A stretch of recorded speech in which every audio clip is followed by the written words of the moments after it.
right, so you guys have not heard from James in a while. He's been working a lot. So just tell us where you've been doing this past couple of weeks that LCS has started and LEC. What? You asking me what I've been doing? You Yeah. just literally explained it. I've been working. Hello? Okay. So what were your first initial thoughts when the LEC started, actually? About a specific team or in general? Just the overall the first week. If in comparison to NA, obviously, it seems like they have a better grasp on the meta because the junglers are more proactive in terms of counter jungling and all that stuff. So that is something that I did see. Again, jungle has always been a strength of EU, so that's why we're going to see them succeeding a little bit more than NA in these regards. But I think the big problem I have right now in terms of the LEC is the strong teams don't look that strong. I don't think. I mean, again, it's like the G2, second week. Origin, Fnatic, G2, and Rogue. Origin looks a lot put together in comparison to like macro play, but I don't like their synergy with the jungle. I think G2 looks pretty mediocre in comparison to how they started off last split. A season. They started off a lot stronger last season. They hit the ground running, actually. Yeah, I mean, again, Fnatic, obviously, they look great. I mean, I'm not too upset about what they've been doing. You're gonna see a lot of mistakes going on at the beginning of the season, but in terms of just the baseline, what they're able to put out, I'm not very upset about it. Reckless looks pretty great right now. Hillsang is not playing as badly as he did last year. Yeah, I mean, again, Selfmade is gonna take a little bit to get into the JIT. Like, he's been the sole carry of the teams he's been on so far, but we're going to have to see him transition into more of a secondary role. Bwipo? Actually, you know what? Bwipo sucks, man. He got manhandled in most of his matchups.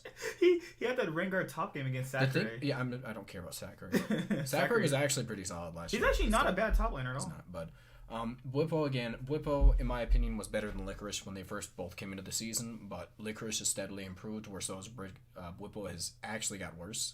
Somehow, I don't know. I don't even know. Like, back in the day, Fnatic would have never allowed him to be their top laner. Every time you stretch the picture, it gets bad quality. Does it get bad quality? Pixelate, you can see the pixels. Oh, I didn't know I stretched it. It doesn't matter. I can't have a joke with this guy. I don't know if it's serious a joke or nature is like he's like only serious things. No jokes. If you tell me a joke, annihilated it. Okay. So, but yeah, Bwipo, like Fnatic back in the day would have not allowed Bwipo to be their top laner. Well, I mean, the big problem with it is that Soaz. If I had to choose between Soaz and Bwipo last season, I mean, the first season Bwipo came in, I would have chose Bwipo. They didn't make a bad choice.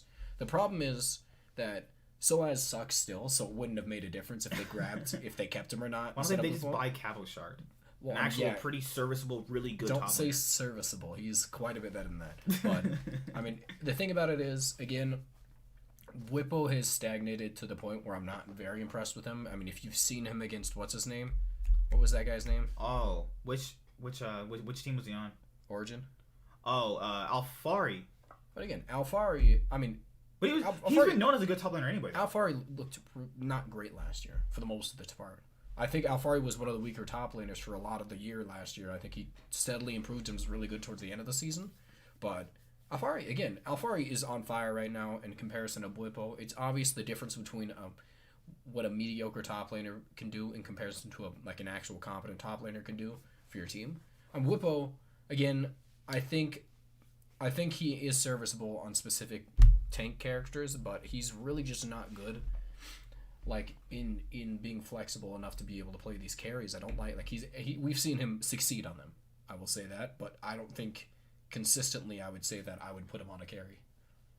But again, if you want to see Fnatic succeed in terms of just like later half of the season, Bwipo either has to step it up or Selfmade has to become SK Gaming Selfmade.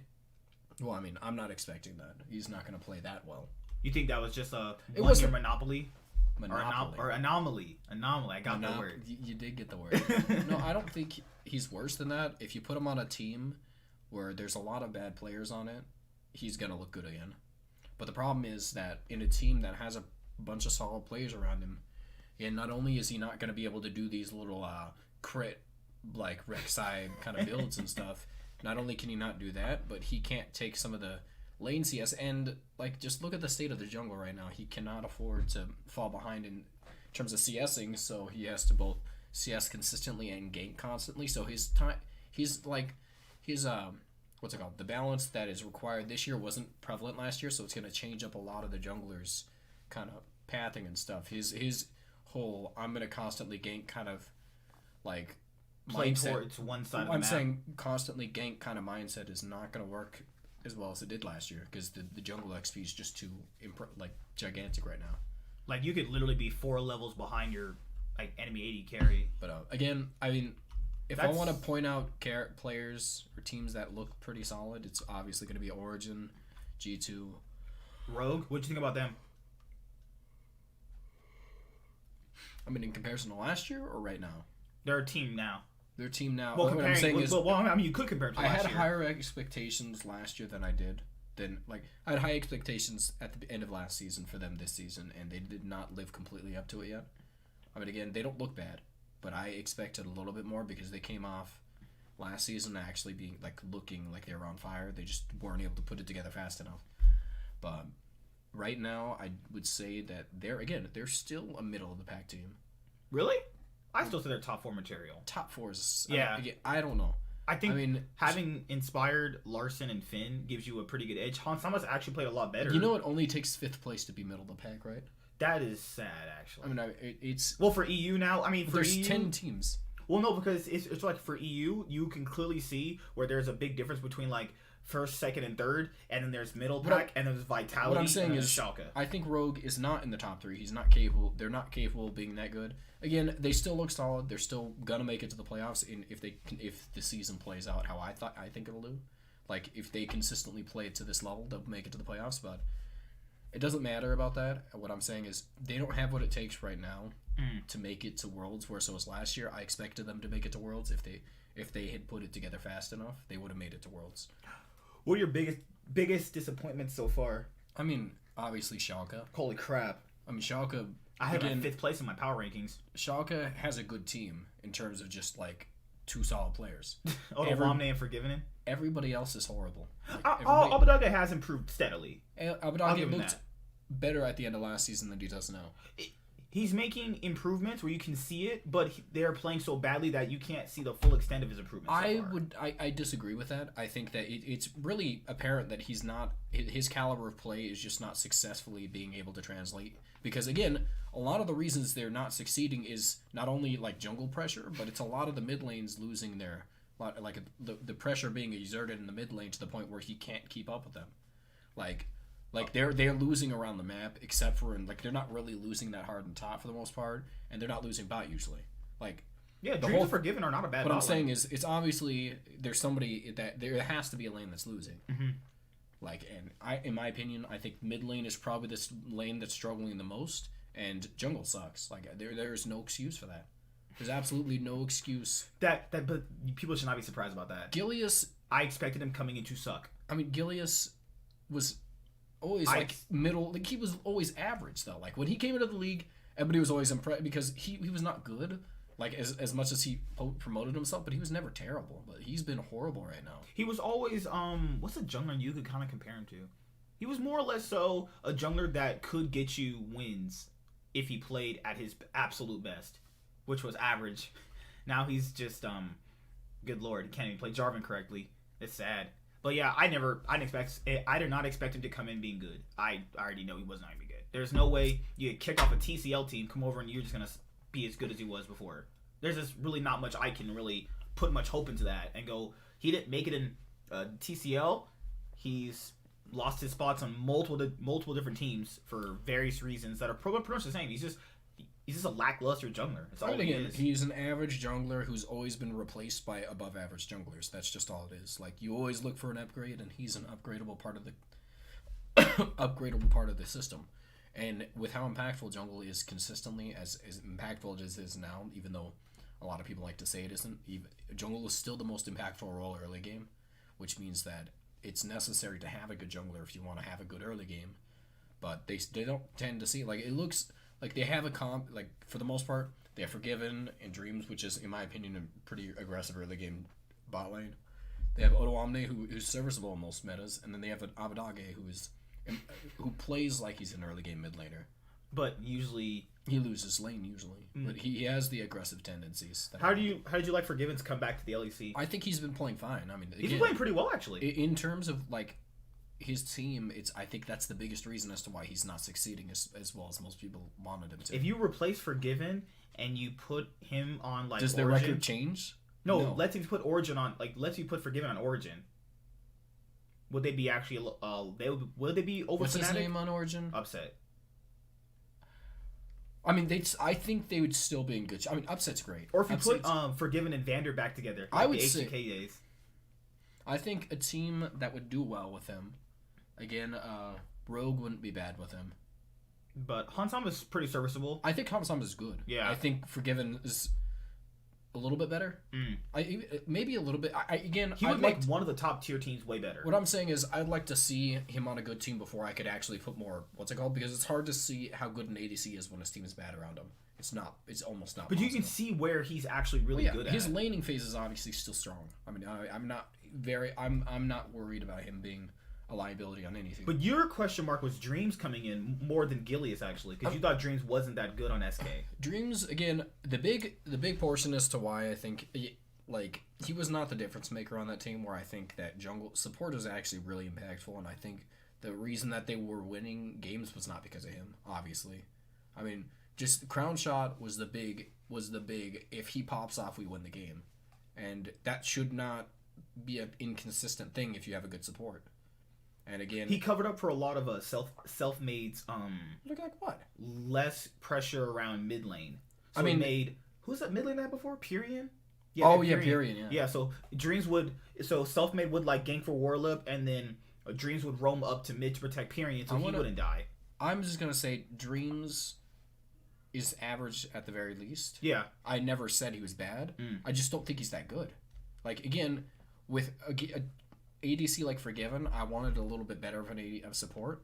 But again, average is okay, but if you want to be a top-tier bot lane, you have to have somebody better than Dreams in it. Dreams is a pretty serviceable support for the most part, but, I mean, so was Matt back in the day. Don't remind us of that. Because I would think that Norskaran, now renamed Tor, would be a good bot lane partner for Forgiven, but I don't think his personality would mesh with Forgiven at all. My problem with Norskaran is that he went from, in my opinion, the best support in the league 2 seasons ago to the worst, one of the worst. Well, he went to an average one. I won't say one of the worst. Oh yeah, because there was who's that one dude that was so bad? I can't remember his name. He was on was it Kassim? No, it was Kassim. But Kassim wasn't great. I mean, it was the support they had before Vander. Was it Wadid? He played pretty bad too. But I think the big one was the Jack Troll. I think Jack Troll. Yeah, I was about to say the guy with the worst supports I have ever seen so far. That guy's just bad. Well, I'm not gonna go that far. I've seen a lot of bad supports. He's been the worst support in the LEC for a while. I mean, he was an average support, gradually just gotten worse. But yeah, I feel bad for Cabochard because Vitality is just like garbage. A team that could use. I'm gonna honestly, I'll put a bunch of players. In my opinion, I could build a team of probably the best team in the league. Of LEC players? Of LEC players out of a player that's on a bad team. Okay. Like every team player that is extremely good that's not on a good team. Oh, I see what you're saying. So you take like Forgiven, who's on a bad team, put him on in place. I'd put Odoamne up there. Okay. You could put let's see. Bad players on good teams. The mid laner for No, sorry guys. Good players on bad teams.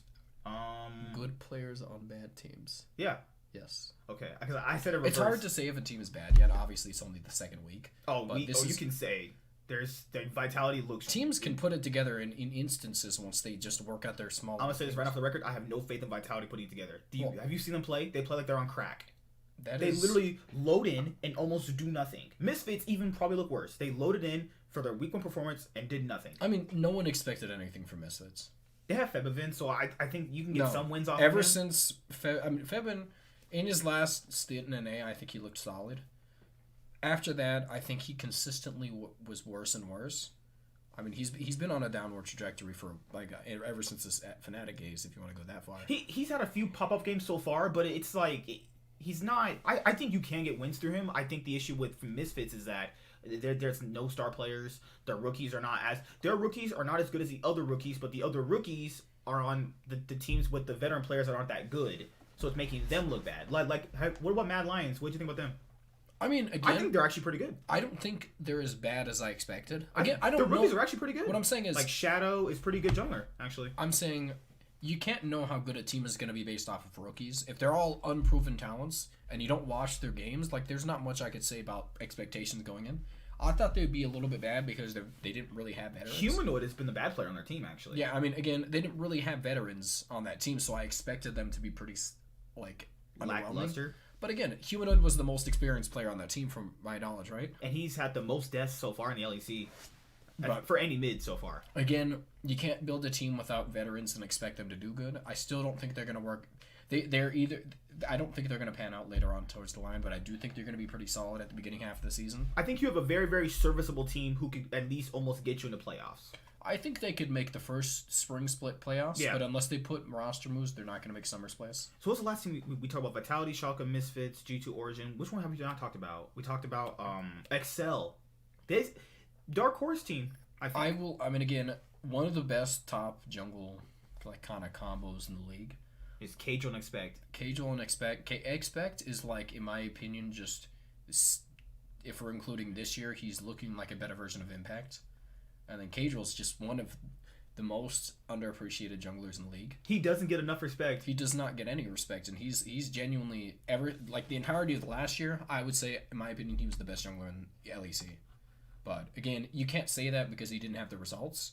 A lot of people will say that, but again, if you look at just purely what his impact in terms of he had a terrible team. A terrible team, and he genuinely made Exile to play with. Oh my god! I'm saying he genuinely made them look like way better than they should have looked. Like he made them look like a pretty legitimate contender for a playoff spot. And then now he has. So what's your thoughts about Mickey so far? I mean, do you expect anything else from what you got this year? I think it's been better. That's saying something. What I'm saying is he can have good games, and anybody expected that from him. The problem is whether or not we haven't really gotten to see one of his bad games yet. He's just a more better version of Exile if we're just doing coin flip players. He's a substantially better version of Exile in terms of coin flip. Yeah, but it's his real bad games really do show. But I think if he can get them into playoffs, I think they're a team that could do well in playoffs, and I don't think best of ones is their strength.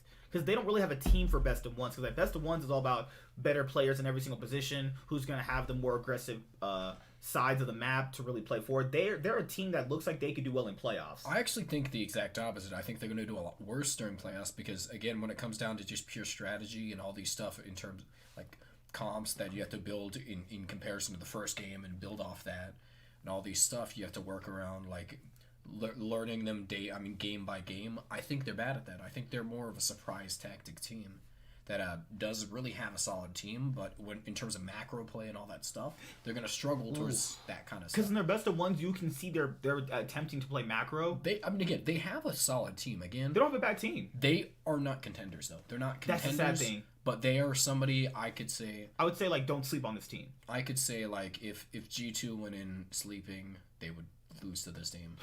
That's really crazy to believe that. All right, so that's the LEC so far. Let's see. Moving on to the LCS. What did you think about the LCS when it came on for these past 2 weeks? I will fight anybody. I'll fight anybody who says that.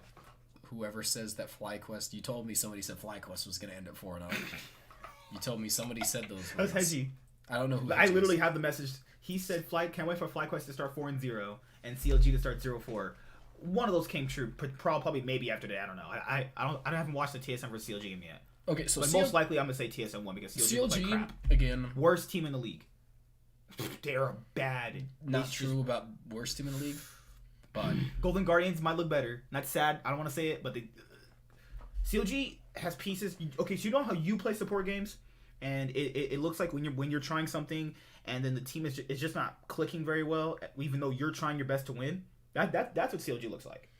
CLG look like a bunch of uncoordinated pieces who, on theory, on paper, should work, but they're just not working. Wiggly. I don't know if you're paid to competitively throw a match like that. He literally just threw a match. Who paid him off to do that? Okay, so my big problem with CLG, first of all, is that they had a lot of good pieces, but they didn't really get a solidified shot caller on that team. Like Wiggly, first of all, has never had the helm of a team. Power of Evil's never been a shot caller in any of the teams. You mean Crown? Crown. I don't know where Power of Evil's in my head right now. He's so cute, really. But Crown has never been a shot caller in his team. He's a solid player. I think he's a fine player, yeah. But he's not somebody who's going to lead the team. I mean, again, there's a lot of pieces on this team. Ruin is, again, just not able to fully speak English in my knowledge. Like, he could speak it, but I don't think I would let him lead in terms of conversation. They said that's why they got Smoothie for. Yeah, I'm saying there's a lot of pieces on this team that genuinely don't fit well together. Smoothie's been on a downward trajectory forever. Like, he's been looking bad for a He had the time. MVP split where people considered him MVP in the 2018 spring split, and ever since then, after they lost to TL in that playoff scenario, it's just been on the downward trajectory. I think he's been bad since 2017. Really? I think 2018 spring was like his last. Maybe you could consider it a thing, but for the most part, yeah, you know what? I'll give him 2018 spring. I think he's been pretty solid. But again, 2018 summer after that. I actually thought that it was been. I was like, no, it's been 2 years ago, but 2018 is 2 years ago now. At least you can count. Well, I just forgot. I thought 2018 was last year for some reason. But you're saying ever since then he's been on ever the downward. since his last MVP split in 2018. I think he's been pretty bad. I think the problem that I have with this team is they put a lot of names together and not a lot of synergy. Like, you can see based off, if you actually think about the teams that are working together, you have a bot lane who obviously is not going to work well together because they have somebody instead. They have Stixay, who honestly, again, he looked bad last year. They have have Smoothie, who looked bad last year. Mm-hmm. You have Rune, who didn't look great last year. You have Wiggly, who kind of put it together at the end of last year. People but kind of consider him a light MVP candidate. Okay, I would never say that. I'm telling you, he was in the conversation for MVP. You can have conversations about anything you want, but I wouldn't. That's not a conversation I'm having with anybody. But I'm saying Wiggly, again, he kind of put it together at the summer split, but his spring split was horrible. Like, there's not consistency there. He's had one good split. You can see that he has high highs, but again, that's not somebody I would put as the leadership. Like, again, they have no leadership on this team. They have a lot of people who've always been not even secondary shot callers on their team. They put them all together. There's a mixture of different languages being spoken. There's, like, again, a lot of people who struggled last year. And then they have, like, again, Crown is a good piece. But you can't, and honestly, Wiggly could have been a good piece, but you can't put a lot of people together because they're good pieces. You need to think, it seems like there was no thought process into this team, to be honest. CLG was put together with no actual shot caller. There was no shot caller, no previous season's shot callers, so they could be better later half of the split. Because, again, that is possible. That's how you build a shot caller, is let them practice. But, again, you have inconsistencies in terms of jungling. You have a person in top lane who has really just not had a good season in NA yet. You have a bot lane who, again, both of them were pretty bad, lad. Like, not even, like, they were one of the worst. Balfrost was really carrying 6-8 for a little bit there. And then Smoothie was bad. He was in TSM. TSM really does suppress your talent at certain points. But I would not use that excuse because he looked bad before TSM. Yeah, he looked bad on Echo Fox too, though. He didn't look great on TSM. Like, you can't. There's a few games he obviously popped off for the most part. Yeah. This team was, if you think about it, it was not really gonna make sense. Like, I didn't think about it well enough. I put them at 7th place, I think, or no, 8th place, right? I had them at 4th. Oh wow. I thought having Smoothie being there and having Crown would be massive improvements toward what they had last year. Smoothie was for shot calling, and Crown was an upgrade over Power of Evil. And see, the problem with Smoothie is how many teams has he successfully shot called? Beside Cloud9, outside of that, nothing. I mean, again, that was something I would say was more so in comparison to the coaches being good, telling him how to function. But ever since the drastic change in the meta, every team his playmaking supports got changed. Well, it's not just playmaking; it's more so the fast-paced kind of macro is not as relevant as it was before. He is not really shown as much as he used to. His shot calling, if it's ever been there, has not been good. I'm not impressed with Smoothie. I think that going and picking him up for a team that you wanted to be contenders was a bad idea because they thought they got the better end of the trade because he was more vocal than Biofrost. Biofrost is a supplementary piece, but I mean, again, it doesn't matter about vocality. I mean, again, Biofrost would struggle on this team too. I agree with that. Biofrost would be actually worse for this team somehow, even though he's a better player, because he doesn't have they already don't have a shot caller. If they move the last piece of a semblance of a shot caller out of the team, they're done for. But again, at the same time, they have no talented players now. There's Crown. And that's the only person I would say is anywhere sort of an above average player. So I couldn't get his power rankings out because that day we were gonna do it, but I had to work, and I worked so late we just didn't have time. He was also busy too, so What were your actual power rankings going before week 1? I think previous to week 1, it was TSM team. Yeah, because you had TSM first, TL second. Something. Was it Cloud9 third? It was 100 Thieves, actually. Was it 100 Thieves or Dig? It was 100 Thieves. It was 100 Thieves third, yeah. And then Cloud9 fourth. Yeah, so I had Cloud9 third. We were kind of like, yeah, it's probably a third place team. And then, I had Dig fifth. Yeah, because you said they were your dark horse team for the split. Yeah, sixth place was FlyQuest, because you had COG at 8th. Seventh place was Immortals? No, you had Immortals at 9th. I had 10th place was Golden Guardians. Nothing was changing that.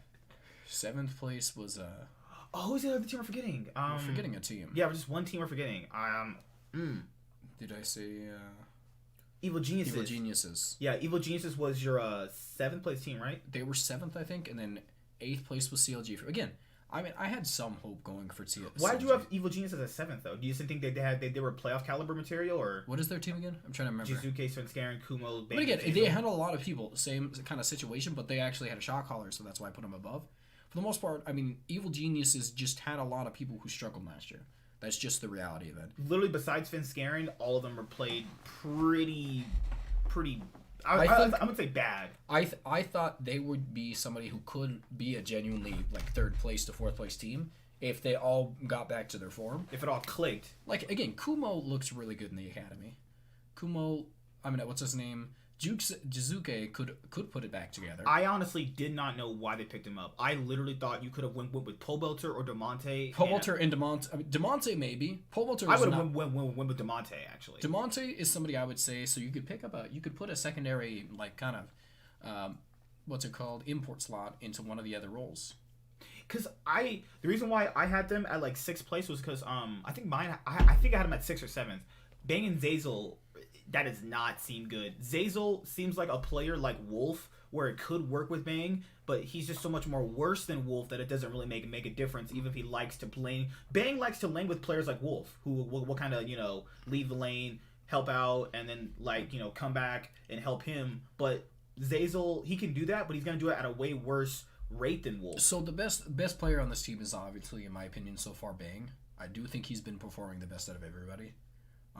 Been playing pretty well, actually. Yeah. I think the problem is that Zazel sucks so bad that it doesn't matter. His laning phase sucks. I think outside of that, his everything sucks. I've never been impressed. Zazel had one good split, and everybody thought he was the next great support in NA. Do you think that's the reason why he held back Sneaky, or you think Sneaky completely sucked too? There was no excuse. Both of them kind of sucked together. I think the big thing about it is Sneaky started sucking, which made Zazel, as the one that was getting led around on the lane, start sucking even more, and that brought down his self-confidence to the point where I think that it's more so in his head, because he's not this bad. I don't think he's he's not good at laning, though. He was good okay at other things. What I'm saying is, being bad at laning as a support is the worst quality that you can have as a support. Why do you say that? Because that's the most important quality a support has, is you need to get your ADC through the laning phase. Mm-hmm. You are the decider in this lane. If you're bad at laning as laning ADC support, you should play a different role. You can be bad at top in lane, and you can just play tanks. If you're bad at, I mean, again, you could play enchanters in bot lane, but enchanters suck in this meta, so you can't do that. My thing is, in the pro play, the most important quality to have is laning phase, because that is how you get your ADC through the laning phase and into the next half of the game. It might be the single most important lane to have good laning phase on. It's bot lane, because if you lose bot lane pressure, you guys get to take dragon, and you just get so much off having strong bot lanes. Again, the reason bot lane is so important is, first off, ADC scales so fast now with the changes on the crit. I mean, before it was like with the little cloak of agility thing, it was 25%. They nerfed it to 20, obviously, because it was overpowered. You could have 100% crit in 15 minutes. What? 15 to 20 minutes? Yeah, I mean, it wasn't that fast. I exaggerated a bit. You get IE and then or Storm Razors and get 4 cloaks of agility, and but you said build out of that. You said they nerfed Storm Razor. They did. Though. No, they didn't nerf Storm. They nerfed the cloak into 20% instead of 25%. Once you build it into Zeal, though, it's back to 25%. Okay. So my big thing is, right now, it's too easy to scale up in a crit because you can get up to 100% crit so fast. Like, it's so easy to get to 100% crit, so ADCs take off. They go from early game, and the mid game's so so small now. Like, it's such a small gap between being in the mid game and being late game. So late game ADCs are all that's relevant right now. Like, you can't really, again, most ADCs, every ADC is late game. There's not a single early game ADC. So we talked about CLG, Evil Geniuses. I just didn't think Evil Geniuses would work. I think people like them because C9 let go of Sneaky, and if you go, sure, just go to them then. It really wouldn't. They just didn't look good. Outside of Scaring, it was really not going to work for them. So Evil Geniuses, we talked about CLG. You want to talk about FlyQuest because you thought people were going nuts for FlyQuest. I mean, again, I don't even understand the hype behind them. Like, again, they have a solid team. I put them high enough. I put them in playoffs, didn't I? You had them at 6th. I put them in playoffs. Their roster consists. Power of Evil. Yeah, I can't Santorin, memorize Viper, it off the bat. Power of Evil, Santorin, Viper, and Ignore and Wild Turtle. Again, I thought Ignore looked really good, actually. What I'm saying is Ignar looked pretty solid last year. I think again, a lot of people like to say he didn't, but I think that was playmaking support on a bad team is going to look bad because he's making plays for a team that can't really do anything about it. Wild Turtle is probably his best year he's ever had, even though I know a lot of people are going to want to say that it was in his TSM days, but that's the best I've seen him play. Power of Evil, again, looked good for most of the year until like summer split, later half of it, he looked bad. So I think, again, it was more so realizing that his team wasn't good enough for him to be able to continually bring them up, and then he started playing poorly. I think that he's, again, going to be that player that comes back to being like 4th place mid laner in NA, maybe 3rd place. Santorin and Viper are interesting because Viper, Santorin, in my opinion, I think he looked good. I think Spring Split, he was the best jungler in NA maybe, in terms of if you don't count Meteos and Dardoch, because they just didn't play enough. I think in terms of the consistent junglers, I don't think there was a better jungler than him in the Spring Split. Summer Split, he was one of the worst, and I just never understood why that happened. He went back to his TSM days where he just did nothing. Well, he did stuff, he just died. He just died constantly. He would play aggressive junglers like a Lee Sin and a Lee Sin and just not do anything. Well, I'm telling you, this is before junglers got nerfed too. What I'm saying is junglers didn't get nerfed. I don't want to hear that. They just they did get nerfed. But I'm saying I don't want these exaggerations on how badly it was. I mean, again, jungle is weak right now, but it's more so like I don't like the previous season jungle where it was just you're able to ignore farm completely and just still be able to be relevant. But my thing about it is I don't like the way like his drastic change from Spring Split to Summer Split. How drastically his mindset changed. It was not a play style change. It was a mindset change. He's played like a different player. That's why we didn't see him succeed as much as we did in the Spring Split. There's not much you can say about him right now. Again, he's still been pretty solid. I think he's one of the bigger reasons as to why they're doing fine. But for the most part, I mean, again, he's not as good as he was in the Spring Split last season. And then what else is there? What did you think about Dignitas? I mean, Dignitas was somebody I thought if they worked out, it'd be great. But again, they have a lot of pieces like that could work. Froggen, Aframu, Huni. Froggen has been probably the best mid laner in the league right now. Like, yeah, he's been great. Been the best mid laner in NA right now, and that's because I mean he's been pretty good his entire career here, but he's just never had a team around him. My big thing about Froggen right now is like you said it was Greg. I mean, my big thing about Froggen right now is, again, this is something a lot of people that have been saying he's been washed up are going to see that it's been the teams around him that have made him look bad. Greg is terrible. I think Greg is horrible, and I'm not going to say anything besides that. I don't like him. I don't like him in this meta. I don't like him as a player. He's not been bad yet, but again, that's just because his ceiling is so low, but his floor is about the same level, so we're not going to see him ever be terrible. Where do you get these roasts from? It's not a roast. This is just a factual thing about Greg. He's not good. I think he works well in a team that just needs a player to just do what the laners need. He works well in terms a team that, if he wasn't playing, didn't have a jungler. That's his best function. Okay, here's what happened. I got into a truck after work. I was like, hey, Dignitas is undefeated. What do you think about Dignitas? He's like, Greg sucks. The first thing he says, I was like, Greg is the worst player on that team. Again, Huni has been inconsistent. He's not been that good this season. But again, he's been one of the better. He's really been a driving force still. I think his play style is still suited in this meta. I think he's been making plays at post laning phase pretty fine. Yeah, his laning phase has gone on a downward trajectory, but his actual outside of laning phase has gotten better. I don't know about better, but he's still. What about Johnson? Johnson's been a very big surprise for me. I really like him. Good, actually. I really like Johnson. I'm glad we have a new guy. Finally, someone new. See, this is what happens when you bring up some NA talent. They can't all be bad. He literally had 3 like accounts in the top 10. You told me, right? 10. Did not have 10 accounts in the top 10. He had like around 3 to 5. I or think. 10 accounts in Challenger. You said. Something he had quite a bit of Challenger accounts. What I'm saying is, again, that's something in my opinion. And now later on, solo queue, what's it called? Is something in terms of ADC. I think it translates the best. Solo queue, what's it called? innate talent. No. Solo queue prowess actually does translate well to the pro scene because again, it's the role that requires the least amount of macro. It's true. I mean, You just sit there and hit minions most of the time. for the most part, you don't really make rotations. You are the rotation. Everybody rotates around you. So wherever you decide to go is where the team goes. Mm-hmm. You go bot, you lane, and then you go mid, and everybody else kind of disperses around the map. But you stay in the laning phase. You're constantly laning. And everybody else, when it gets to late game, the enemy champions are just minions that you're laning against still. But I'm really happy that we had a new guy on the block, and then if Dignitas wants to sell him for a lot of money because they know they have a good NA talent. Why would they sell him? I mean, eventually he's going to want to change teams. Eventually. Why? I mean, they're a solid team right now. I think if they put it together, I think they could like again. Aframu's looking a lot better with a better ADC. He's looking a lot better without Prolly. You mean? No. He's looking better. He's laning better. Probably did not go over there and beat his legs as he laned poorly on. How do you know that? Because I watched I didn't see him in the cams unless he was hiding underneath the desk or something.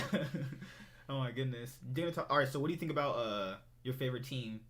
He had TSM at first place. What do you think about TSM? TSM again. I think I'm gonna point out again. You could go by their record, but I think if you go by their goal differential in the early game, I think that's a good indicator of how good they can be. Mm-hmm. Like they have the highest goal differential, from my opinion. I don't know if it's still the same because there's been so little amount of games that they could actually like drastically change. But for the most part, TSM did have the highest goal differential for a while, for a lot of the games inside of the 15-minute mark, and it was by a substantial mark by far. I think that is a big indicator of, like, again, the early game, obviously, it's not just early game champions. Their laning phases are the best in the league. They have the best laning phase in the league by far. They don't have a mid-game transition into late game. They don't know how to do that. They don't know how to, like, kind of take over with their leads. That's the whole reason we're not going to see TSM succeed, in my opinion, is because of the fact that even though they have a good early game with Dardock's jungle, like, macro and all that stuff, and their laning phases and all these things that kind of put it together for them, it doesn't matter if they don't have a shot caller that can lead them into past post laning phase, which they don't. I think their issue is that they got a lot of these goldies from having a lot of these early game dominant champions and Dardock doing repeated ganks on a specific lane. But I will fight anybody who says that early game champions get you leads. I mean that's just how it works. It's literally not how it works. Really? You don't win the game off of early game champions. You don't win early game leads by that much from early game champion. They have not always got winning lanes. I mean, like, There's champions I could point out. Like again, C9 had completely counteractive comp to what's it called? Who did they play this week or last week? This week. This week they played 100 Thieves and they played Immortals. 100 Thieves. They played 100 Thieves. Every single one of their lanes countered. Like, yeah, they optimally picked Camille into Aatrox. They picked Camille into Aatrox, counterpicking it for Licorice. Yeah, right? Camille counters Aatrox because you can avoid all of his damage with her. You can just like dash out. I mean, they picked Morgana into LeBlanc. Like, that is a counter to LeBlanc. That's a gigantic counter to LeBlanc, yes. And then who else? Senna. They picked Senna and who was the support? Leona? No, because 100 Thieves had Misfortune Leona. It was Cena and Thresh. Yes. Yeah, Cena and Thresh. Yeah. So Thresh completely dominates Leona. You think so? I think Leona works better outside of laning phase than Thresh does. I mean, in terms of team fighting. I mean, she has ult, and if she doesn't land it, she's less useful. That's just how it is. But you still have, She cannot engage with E ever because Thresh can literally just stop it every single time. You have to. That's the worst thing ever. Or it's like when Tom Kent. He can lantern people out of her stuff. For the most part, it's not fast enough usually, but for the most part, you can lantern as she's walking up, so that does counter a little bit. Her laning phase is complete. Like Thresh completely dominates her in laning phase. But then, so what are your thoughts about, but TL doesn't have Broxa yet. It's so hard to judge TL without Broxa. I think it's obvious. I mean, it's not very hard to judge him. Surenfire doesn't look that bad. I think he's a pretty solid jungler. I think he's not bad in general. I think Broxa's not great either, so I'm not going to Will he be an upgrade? Most likely, he would be an upgrade, but again, people are over-exaggerating how good Broxa is. Yeah. I don't think I'm very impressed, but he's not going to be the difference maker. They're still going to be in the top 3 regardless of whether or not Broxa's there. They just have a rocks. stacked team still. Yeah, they do. I mean, again, Jensen's actually playing super well. He's playing better than he did last year, which is actually pretty good. it should be expected. That was a terrible year. Yeah, that was his worst year. That was his very worst year he's had. Yes. But he's actually every single game you can see where he's going back to that C9 level Jensen. But I think that's been pretty good. Doublelift actually has not looked that great, but I mean it's only like week 2. My big problem is that he's faced Aphelios, which is completely impossible. First of all, you don't even know what. There's not really a big indicator when he ults what his secondary is unless you're clicking on him. It's hard to know what he's into the root, right? No. His thing is he shoots a big ball of light out and it hits somebody, and then whatever his secondary gun is, his primary gun is or secondary and all that stuff, whatever it is, you can switch guns and stuff and change up how it works. Like if you have the main gun as the little AoE thing, it shoots the AoE thing and then it applies all around, and then it applies the secondary guns thing. So essentially, if you shoot the ball out, what's it called? You can change up your gun in the middle of it and then Q. Oh, and okay. So you're saying it's really hard for people to know what the person's actually doing with the Aphelios. Yes, it's hard. He's very much not visibly very easy champion to see what's going on. I mean, you can change up all these things. There's too many variables on what's going on with his ult and stuff. For the most part, I think Aphelios is just hard to play around, and his laning phase is extremely strong. Like his Q, I mean his what's it called? His whatever the green one is called to give him the extra range on top of his Q on that one is the most broken thing in laning phase in the bot lane. You can't fight that. And then once you get an item and you back, the most broken part of his kit is now the turrets, because they like if you have the green. If you have the turrets and then you have the green secondary, you can literally auto attack them across the map. Why did Riot create this champion? Like his kit is completely busted. I understand why they're saying they need to dial back on creating new champions, because essentially people have asked me why they have to make them OP. All right, so essentially look at it like this: you have to create a new champion and make it OP because there's people that made that champion and work, right? So you have to find a way. You have to pay those people back, right? So the way to pay those people back is people have a broken new champion and then they buy this broken new champion. So the ton of people that buy the broken new champion, it pays back to people that worked on the champion. The champion sucks, then no one's gonna buy it, and the people that worked on it don't get paid. I'm not convinced that was entirely English. I don't know what you just said right now. All right, so I don't want to explain. I'm believe you. Okay, so I tell you, make the most broken champion in the game, right? My big thing about it is how did you not understand that? That was perfect English. I get the gist of what you said. I'm just joking. But yeah, I think the big reason as to why these champions come into the game broken is because, again, first off, more modernized kits are a lot more effective than kind of older, outdated kits. That's just the fact. Outdated kits like freaking. Like anybody before Poppy, in my opinion, is outdated. Like they've reworked a good roster of champions. Like the old Akali's changed, Katarina's changed, Vlad, Malzahar, Vel'Koz, I said Vladimir. Vel'Koz, Kat, Akali, Aurelia is not the same. Aurelia was turbo busted. That wasn't even fair. Thank God they put that attack speed into her actual kit instead of it was her passive that wasn't, right? Because they made the attack speed thing inside of her passive instead of an item. Her big thing when she was completely busted was the fact that you could literally scale her W immunity to like 100% damage reduction, and you couldn't do anything to her because you could just put like a little bit of AP on her and she just one shot everything. You can't fight her in the side lane. She was gonna beat you no matter what. I'm saying my big thing about it is new champions. More modernized kits, there's a lot less unique. If you want to make a champion unique, you have to make them kind of goofy. They need to rework Quinn and change her because she's too old. I don't want to see Quinn ever. Because she's not winning? Okay. You still haven't forgot about that person? His name is Doug now. He got you really good with that one back in the day. What? He said he's about Quinn not winning, and we were just laughing. It was funny. That's his name on it. Was his name. All right, so what did you think about Cloud9 so far? I think so far they're the best team in the league, unarguably. So far, unarguably. I mean, arguably. I think they are the best team in the league. We were still right about Blabber. Blabber is still not that good. So whoever told me he was gonna be good, yeah, I'm not listening to your advice ever again. Okay, I will point out. There's a few things that I want to point out. Cloud9 has the highest floor, which means that they are gonna start off, in my opinion, the best because first off, they have good shot calling. They have the best coaching system in the league. They have really really well performing laners. Like every one of their laners performs well for the most part. Like they can be upper echelon tier to the point where you have carry laners. Yeah. So I think their bot lane, obviously, bot lane is the best part of this team.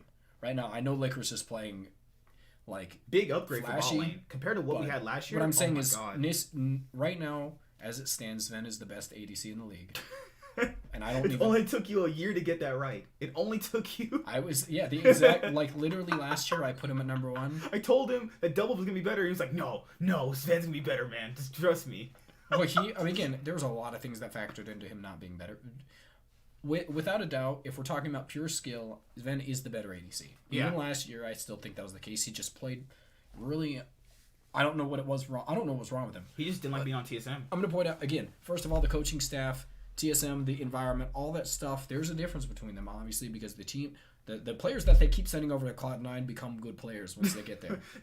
They changed Sven Skaren, and now they just changed Sven. I'm saying, there's something going on there. Every player that has been sent from TSM to Cloud9 has become an all-star player. I think that when you look at Cloud9, you have to look at it's their coaching. Their coaching staff is by far the best team in the league. They're the best coach in the league. They don't get complacent.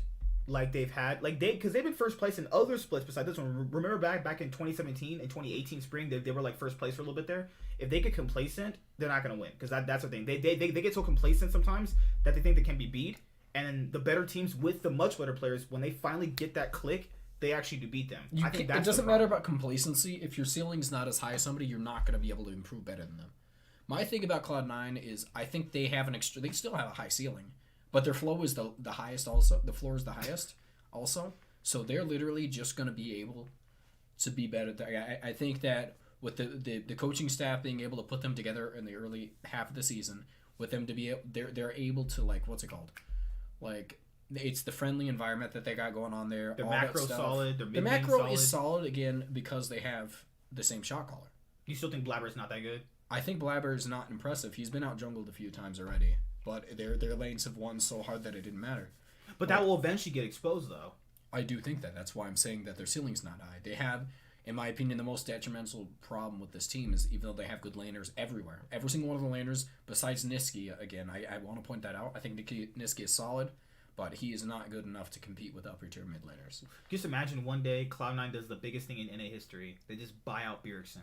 I would be fine with them buying Froggen right now. If they bought Froggen, they would actually win 3 titles in a row because Froggen is actually incredible. The mid lane and the jungle are the two problems with TSM and Cloud9, and with that, I think that with the difference, all of the top tier teams that I'm thinking about, like Cloud9, TSM, and Team Liquid, all of those teams.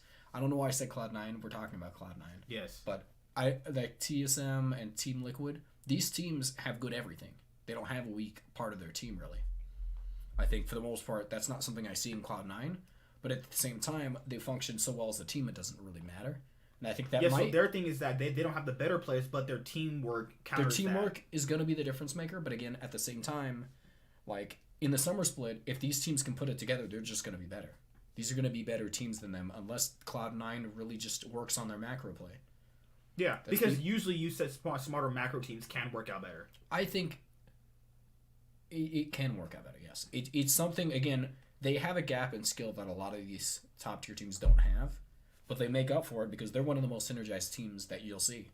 They just know how to function as a team. But again, that's the whole reason I think FPX was able to win last year. And I think they just genuinely didn't have that talented of a team. They have a lot of... Oh, man, people are going nuts in these rankings, these player rankings. I'm saying... Crisp in the top 10. What the heck? Crisp, impactful, but that's because of the function of the team itself. Crisp that's not doing him himself. What I'm saying is Crisp doing B were a tangent jungle mid duo that were the single most impactful part of this team. More impactful than any part of any team in the world. Sorry, doing B and TN. Why did you...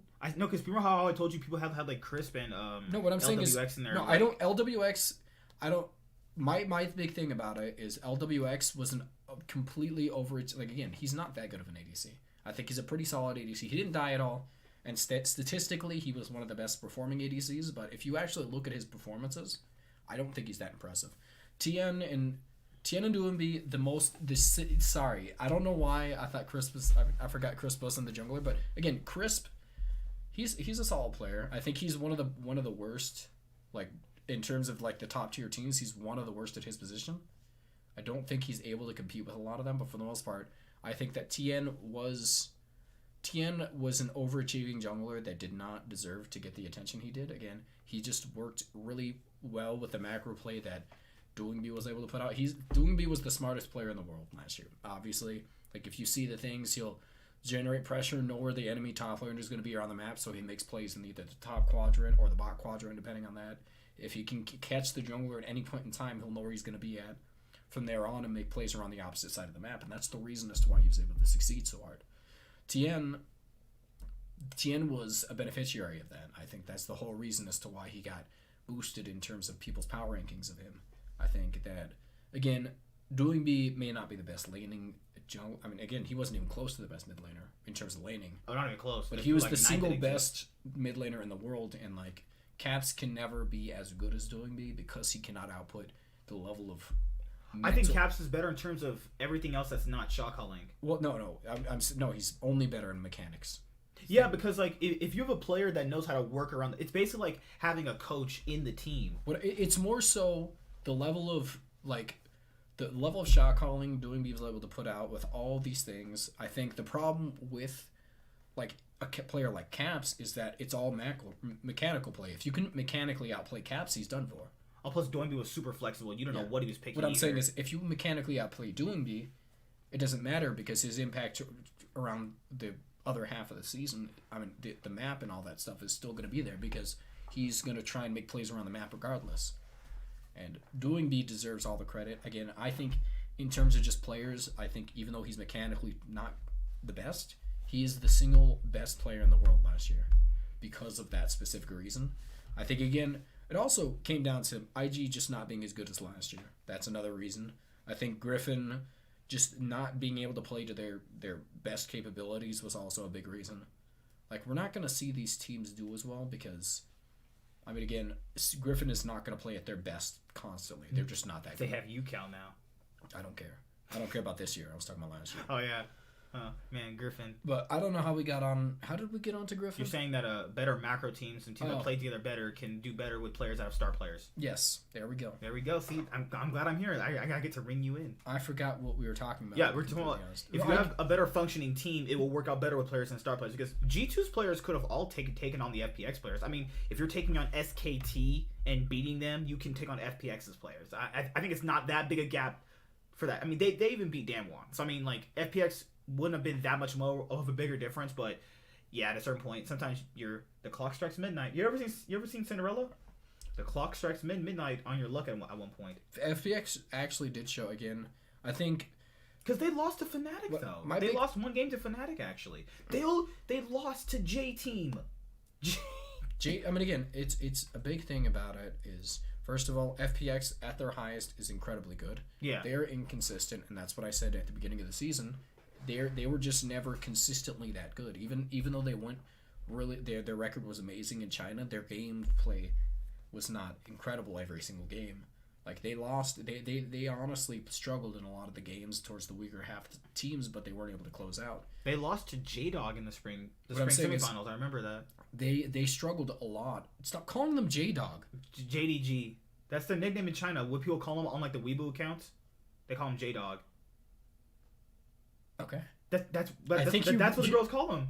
Don't say girls. Oh my God. It's not girls calling it. That's their nickname in China. I know, but it's I'm starting to like not know like. But they keep saying J Dog. Would you think that's better losing Spring just so you could win Worlds? Why would you purposefully lose? No, not purposely, but like G2 talked about like burnout, so they thought that if they had maybe lost Spring, they could have won Worlds. What an idiot! Oh my God, that's the stupidest thing I've ever heard in my life.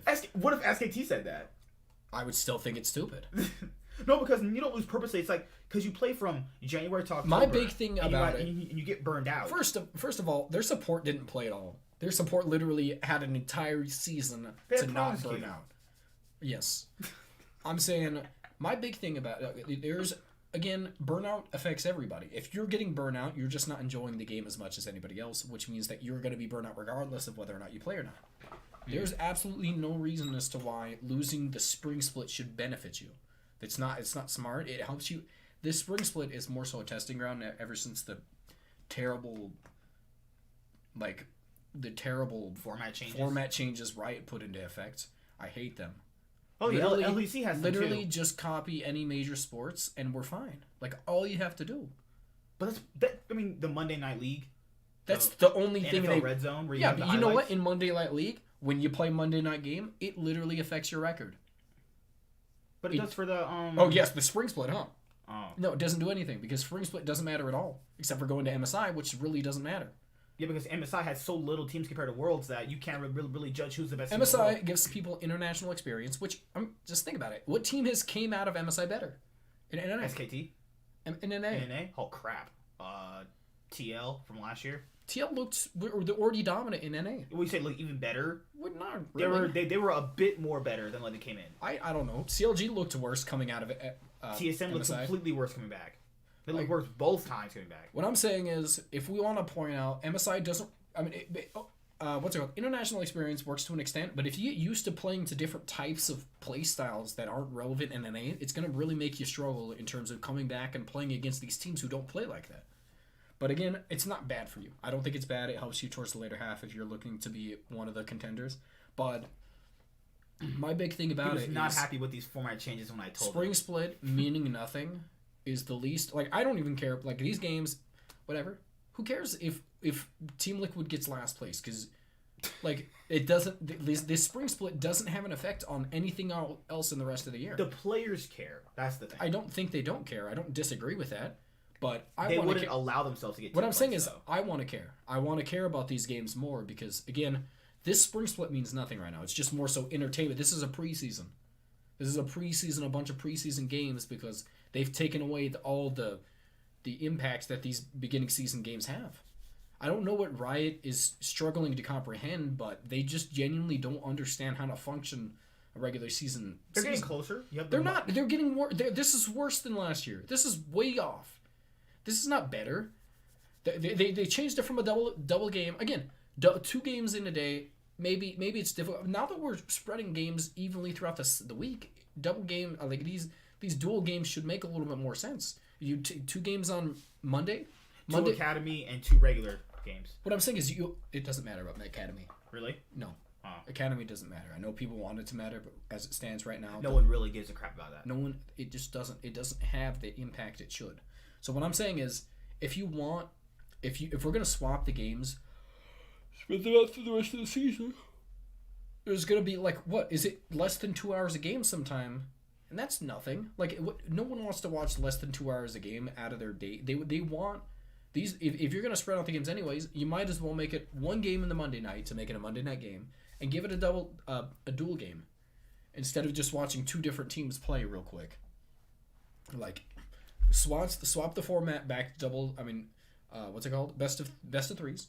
Absolutely no reason it shouldn't happen for these games since there's not that many being played anymore.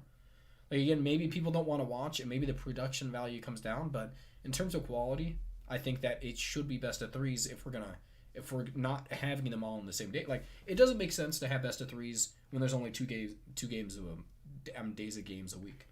Like you don't want to have best of 3s with 10 different teams twice a week because that's like 6 hours of gameplay.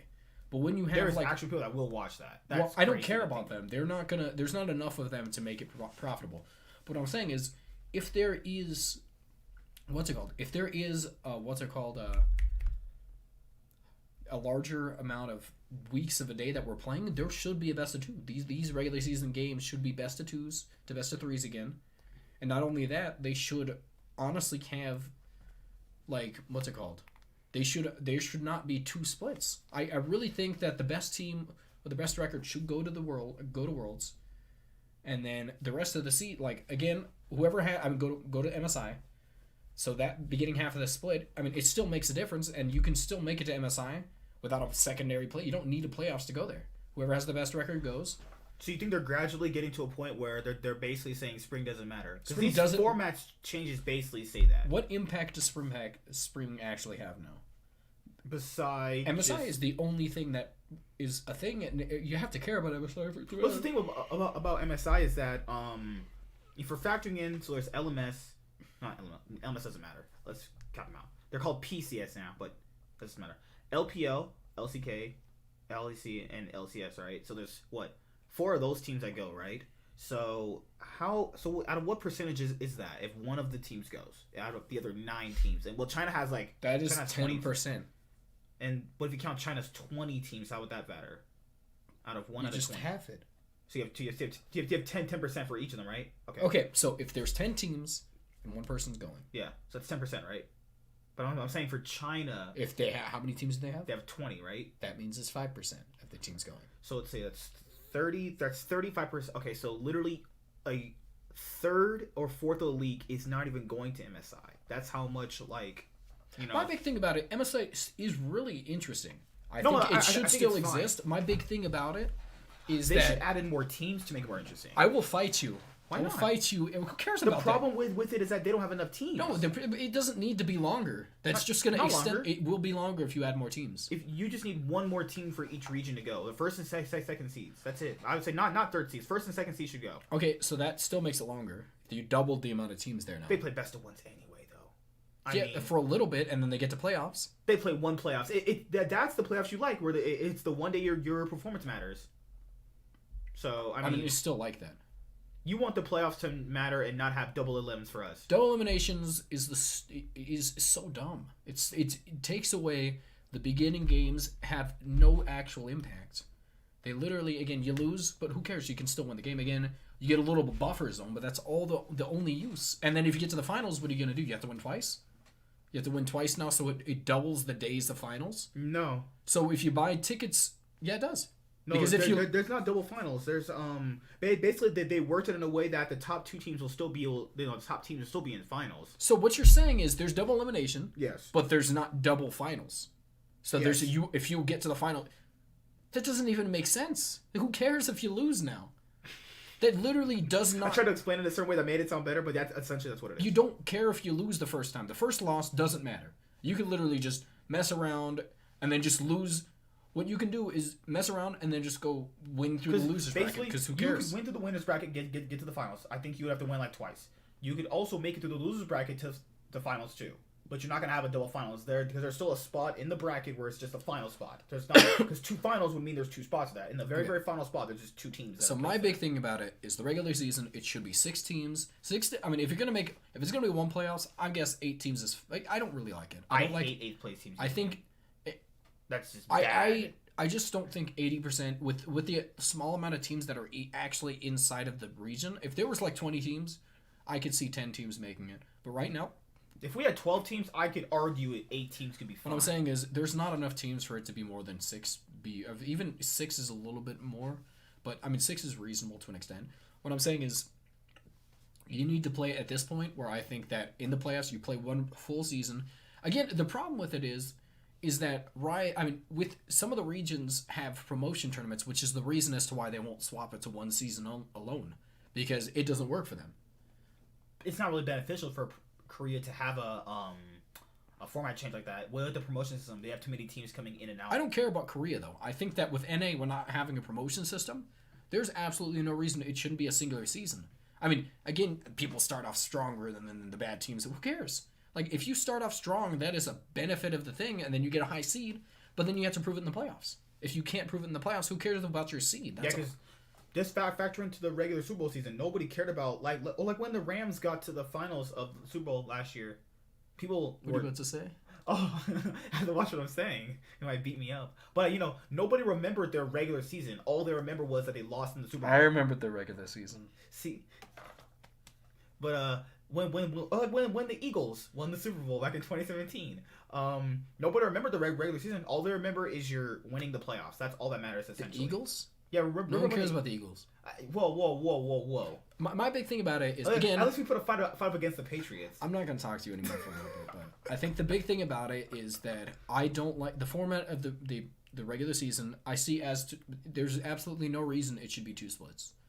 Like, send the team with the best... Because LEC has the same changes now. They just changed it this split to do that. What I'm saying is, send the best team with the best record when MSI comes around. It's the halfway mark of the season. The teams get a break, like they want. Yeah, they get a break still. Send them to MSI, whoever has the best record. It doesn't have to be a tournament to see who goes.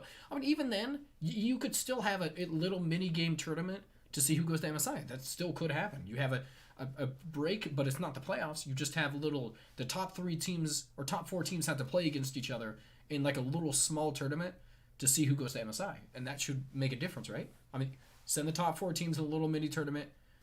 Winner gets to go to MSI, and then that makes, if that's really how they want to do it, it's fine. But there's no reason to split it. What benefit does 2 splits have? You factor in sells more tickets. How does it sell more tickets? There's not more games. In the playoffs, there's more games. Because remember, back in the day, it was just the playoffs were just, what, like quarters, semis? Okay, so they just want more money for the play. The spring playoffs don't matter anymore. But they don't care about that, do they? They just... I mean, again, the amount of money they're going to make off just a small amount of more games. What is it? It's $15 a ticket. The seats are usually sold out. It's 5 games altogether. 5 extra games is going to make the difference for them. That's less than 1 day's worth of games. Also, it costs less to even run the studio, too. What I'm saying is, they don't care. They don't care about these 5 games. But it's Riot, this part of the country doesn't really matter to them. Their big focus is China right now. What does that have to do with... Because, like, let's come on, guys, to be honest here, they're not really putting that much effort into this. Like, there's a dude literally there making format changes. And my big thing about it is it seems like it's not about effort, because there's effort being put in.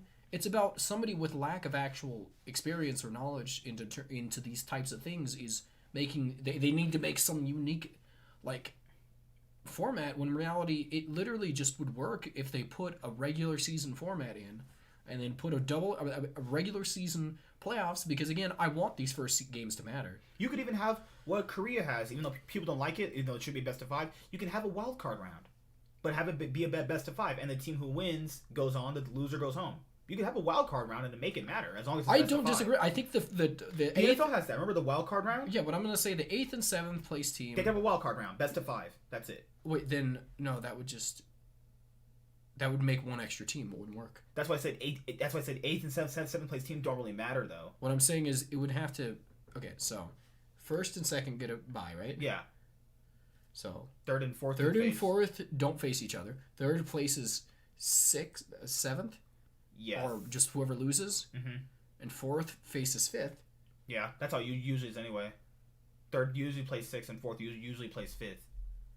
But no, I'm saying there would be an uneven amount of teams, so it wouldn't work. Yeah, but if you had 8 teams, it wouldn't work. But if you had 6 teams, it would work, though. If you have 7 teams. Yeah. If you have 7 teams, instead of 8, you could make it to where the 6th and 7th play for a spot, and then the winner of that best of 5 gets to play the 4th place team, the 3rd place team.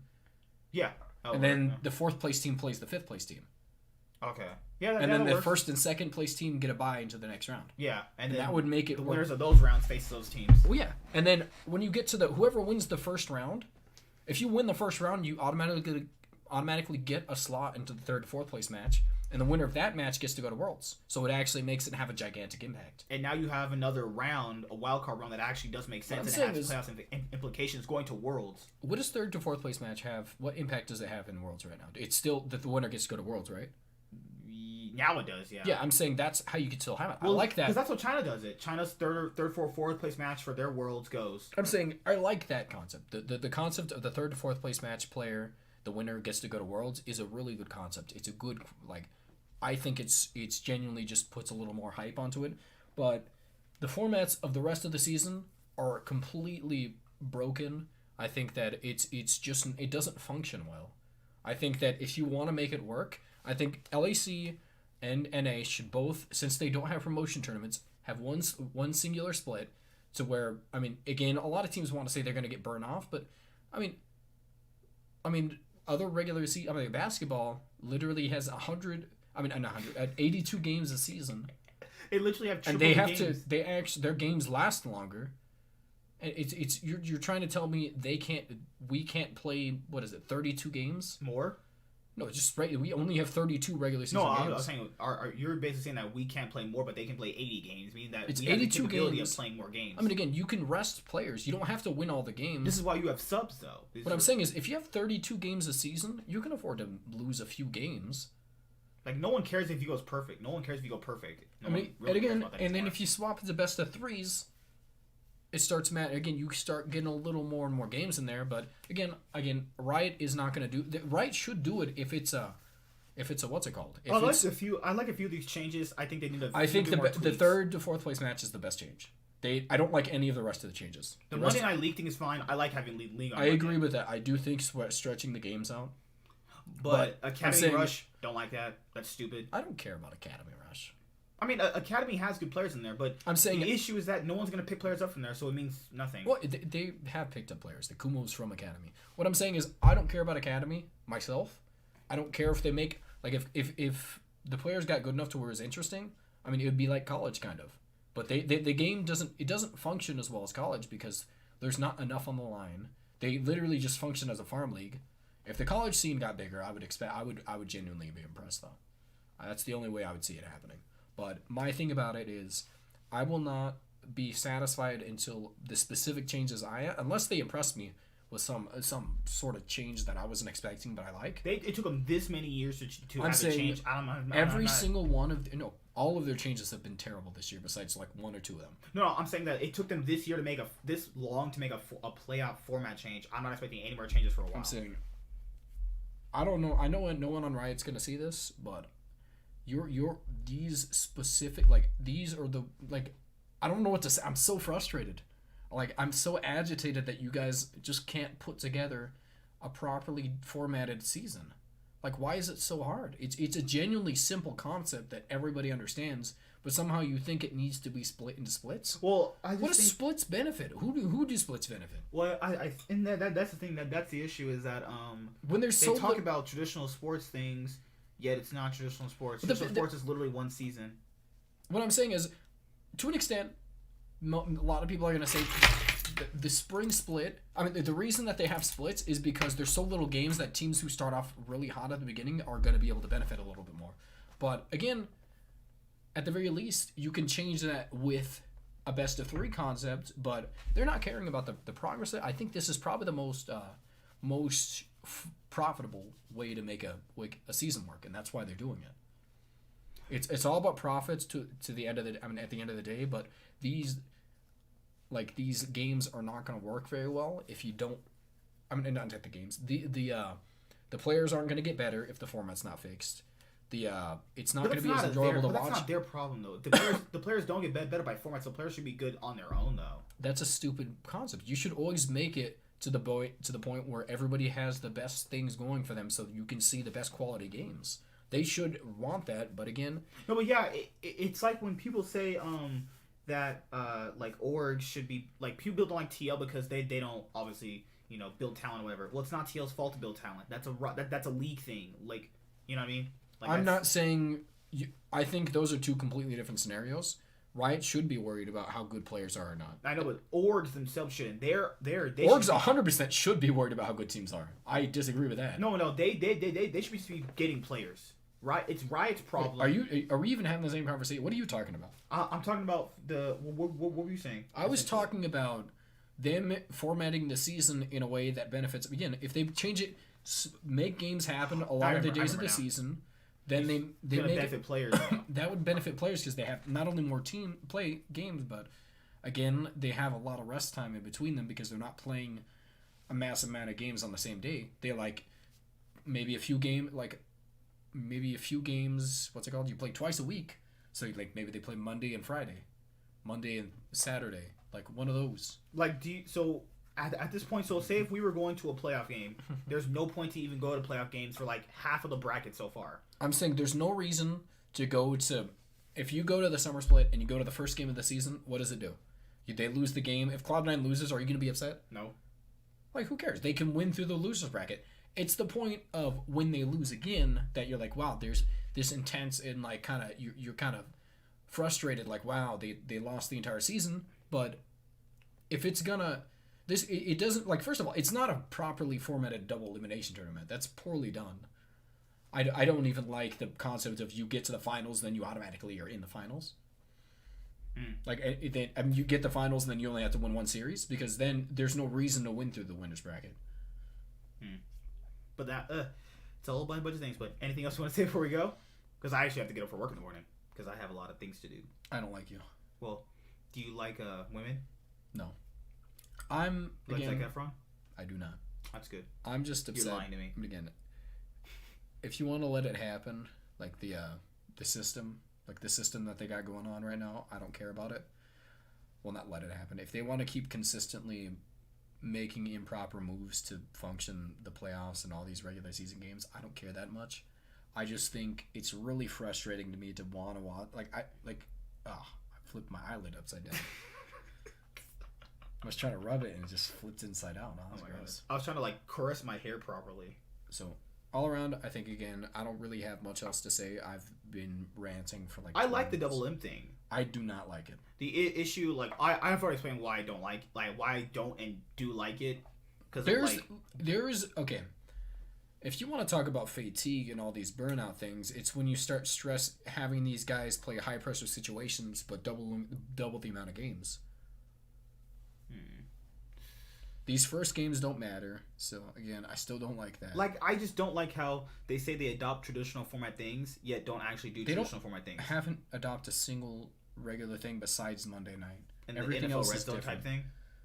Who cares about the NFL red zone? We had stuff nobody like watches that. Nobody really watches that though. Like I'm saying that is you can literally just go on ESPN and have your own NFL red zone on your own computer. I enjoy Riot. I think Riot is a fun company, and I'm not trying to say I dislike them.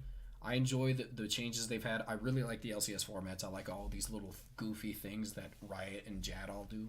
But I like being different though. Being different is fun. You don't always have to be traditional.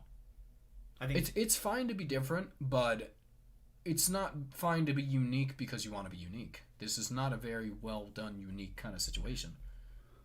But that's how the cookie crumbles. Don't say that. Whatever that. No, I know it's a saying, but that's also saying. Oh God. That's how the popcorn pops. I was gonna say that too. I don't even think you knew that was a saying. Like, comment, subscribe. I didn't know. Be sure to like and subscribe to the channel for more stuff. Yeah. Thank you.